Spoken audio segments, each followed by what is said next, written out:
The Witches by Roald Dahl. Chapter 15. The Mouse Burglar. My grandmother hustled me back into my own bedroom and out onto the balcony. "Are you ready?" she asked. "I'm going to put you in the sock now." "I hope I can manage this," I said. "I'm only a little mouse." "You'll manage," she said.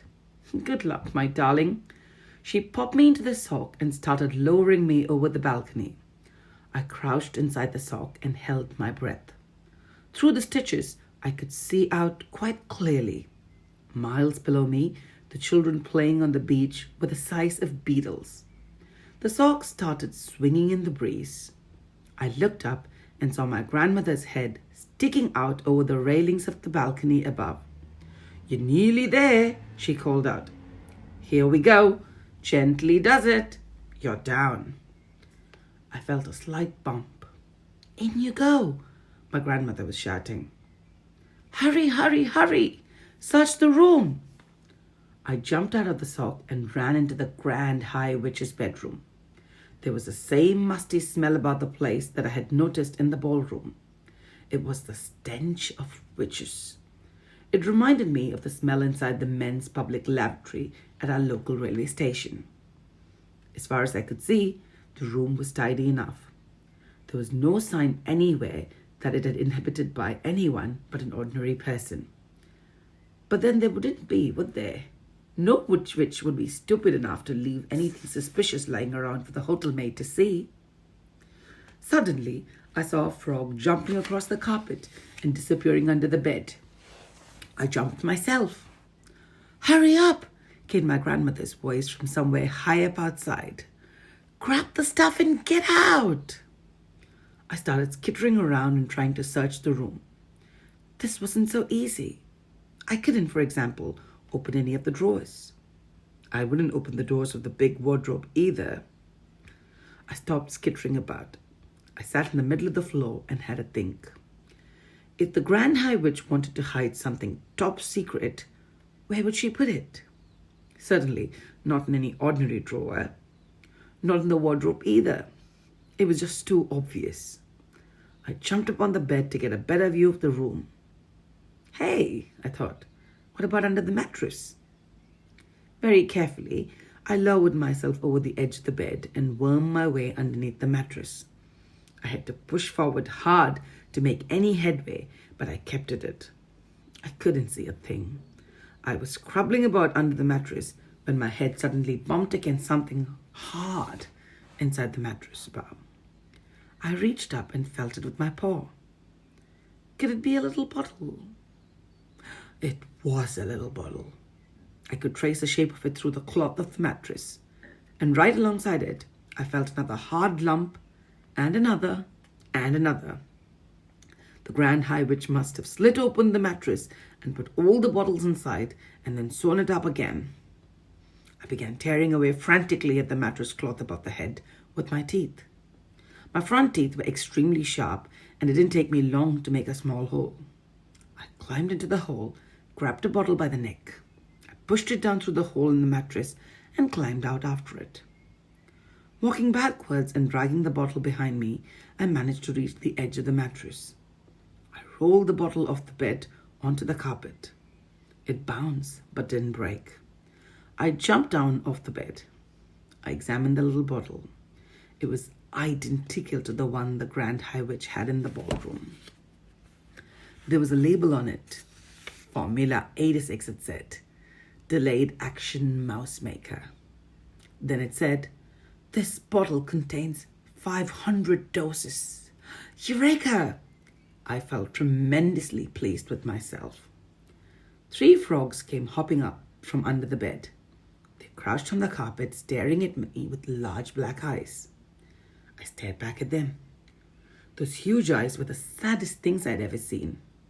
It suddenly occurred to me that almost certainly, once upon a time, they had been children, those frogs, before the Grand High Witch had got hold of them.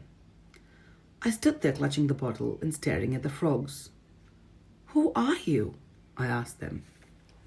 At that exact moment, I heard a key turning in the lock of the door, and the door burst open, and the Grand High Witch swept into the room.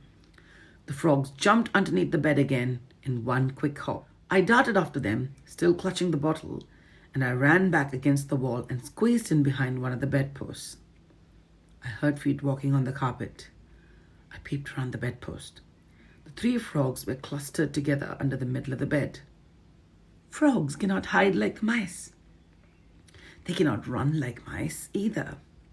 All they can do, oh poor things, is to hop about rather clumsily. Suddenly, the Grand High Witch's face came into the view, peering under the bed. I popped my head back up behind the bedpost. "So there you are, my little froggies," I heard her saying. "You can stay where you want until I go to bed tonight. And then I shall throw you out the window, and the seagull can have you for supper." Suddenly, very loud and clear, there came the sound of my grandmother's voice through the open balcony door. "Hurry up, darling," it shouted. "Do hurry up. You better come out quickly." "Who's calling?" snapped the Grand High Witch. I peeped around the bedpost again and saw her walking across the carpet to the balcony door. "Who is this on my balcony?" she muttered. "Who is this? Who dares to trespass on my balcony?" She went through the door onto the balcony itself. "What is this knitting wool hanging down here?" I heard her saying. Oh, hello," came my grandmother's voice. "I just dropped my knitting over the balcony by mistake. But it's all right. I've got hold of one end of it. I can pull it up by myself. Thank you all the same." I marveled at the coolness of her voice. "Who were you talking to just now?" snapped the Grand High Witch. "Who were you calling to hurry up and come over quickly?" "I was talking to my little grandson," I heard my grandmother saying. "He's been in the bathroom for hours and it's time he came out. He sits in there reading books and he forgets completely where he is." "Do you have children, my dear?" "I do not," shouted the Grand High Witch, and she came quickly back into the room, slamming the balcony door behind her. I was cooked. My escape route was closed. I was shut up in the room with the Grand High Witch and 3 terrified frogs. I was just as terrified as the frogs. I was quite sure that if I was spotted, I would be caught and thrown out over the balcony for the seagulls. There came a knock on the bedroom door. "What is it this time?" shouted the Grand High Witch. "It is we ancient ones," said a meek voice from behind the door. "It is 6 o'clock, and we have come to collect the bottles that you promised us, O High Grandness." I saw her cross the carpet towards the door. The door was open, and then I saw a whole lot of feet and shoes beginning to enter the room. They were coming in slowly and hesitantly, as though the owners of those shoes were frightened of entering. Come in," snapped the Grand High Witch. "Do not stand out there dithering in the corridor. I don't have all night." I saw my chance. I jumped out from behind the bedpost and ran like lightning towards the open door. I jumped over several pairs of shoes on the way, and in 3 seconds, I was out in the corridor, still clutching the precious bottle to my chest. No one had seen me. There were no shouts of, "Mouse! Mouse!" All I could hear were the voices of the ancient witches burbling their silly sentence about how kind your High Grandness is, and all the rest of it. I went scampering down the corridor to the stairs and up 1 flight.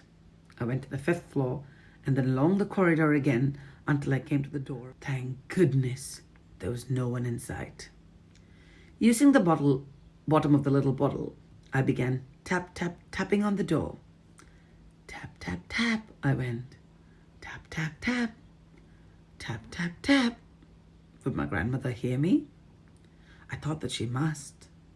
The bottle made quite a loud tap each time it struck. Tap, tap, tap. Tap, tap, tap. Just so long as nobody came along the corridor. But the door didn't open. I decided to take a risk. "Grandmama!" I shouted as loudly as I possibly could.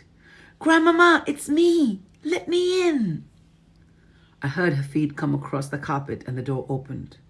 I went in like an arrow. "I've done it!" I cried, jumping up and down.